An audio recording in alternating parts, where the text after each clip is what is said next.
मेरी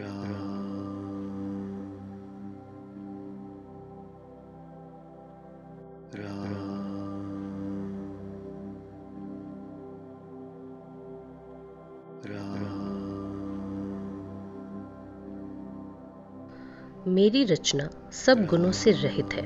इसमें बस जगत प्रसिद्ध एक गुण है। उसे विचार कर अच्छी बुद्धि वाले पुरुष जिनके निर्मल ज्ञान है इसको सुनेंगे। इसमें श्री रघुनाथ जी का उदार नाम है जो अत्यंत पवित्र है, वेद पुराणों का सार है, कल्याण का भवन है और अमंगलों को हरने वाला है, जिसे पार्वती जी सहित भगवान शिव जी सदा जपा करते हैं। जो अच्छे कवि के द्वारा रची हुई बड़ी अनूठी कविता है, वह भी राम नाम के बिना शोभा नहीं पाती।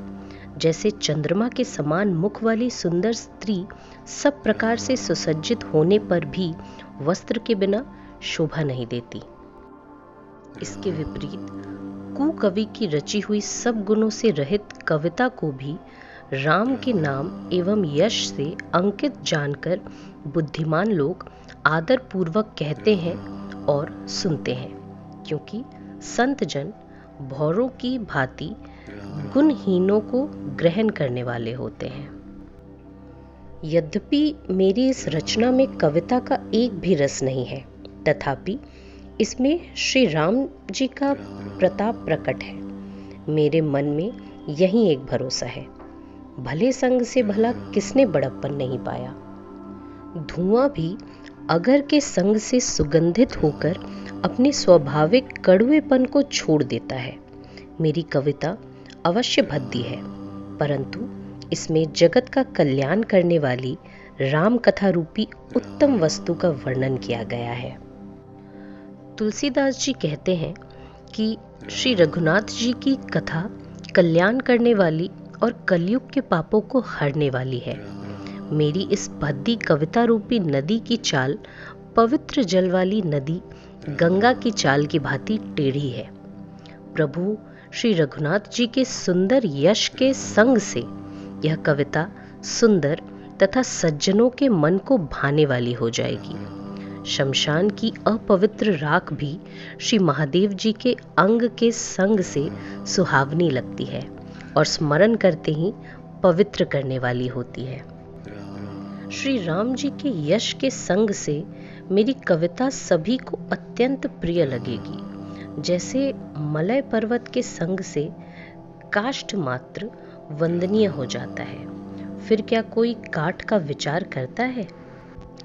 श्यामा गौ काली होने पर भी उसका दूध उज्जवल और बहुत गुणकारी होता है, यही समझकर सब लोग उसे पीते हैं। इसी तरह गवारू भाषा में होने पर भी श्री सीताराम जी के यशों को बुद्धिमान लोग बड़े चाव से गाते और सुनते हैं। मणि माणिक और मोती की जैसी सुंदर छवि है, वह सांप, पर्वत और हाथी के मस्तक पर वैसी शोभा नहीं पाती। राजा के मुकुट और नवयुवती स्त्री के शरीर को पाकर ही यह सब अधिक शोभा को प्राप्त होते हैं। इसी तरह बुद्धिमान लोग कहते हैं कि सुकवि की कविता भी उत्पन्न और कहीं होती है और शोभा अन्यत्र कहीं पाती है। कवि के स्मरण करते ही उसकी भक्ति के कारण सरस्वती जी ब्रह्मलोक को छोड़कर दौड़ी चली आती हैं। सरस्वती जी की दौड़ी आने की वह थकावट रामचरित रूपी सरोवर में उन्हें नहलाए बिना दूसरे करोड़ों उपाय से भी दूर नहीं होती। कवि और पंडित अपने हृदय में ऐसा विचार कर कलयुग के पापों को हरने वाले श्री हरि के यश का ही गान करते हैं। संसारी मनुष्यों का गुणगान करने से सरस्वती जी सिर धुनकर पछताने लगती हैं। बुद्धिमान लोग हृदय को समुद्र, बुद्धि को सीप और सरस्वती को स्वाति नक्षत्र के समान कहते हैं।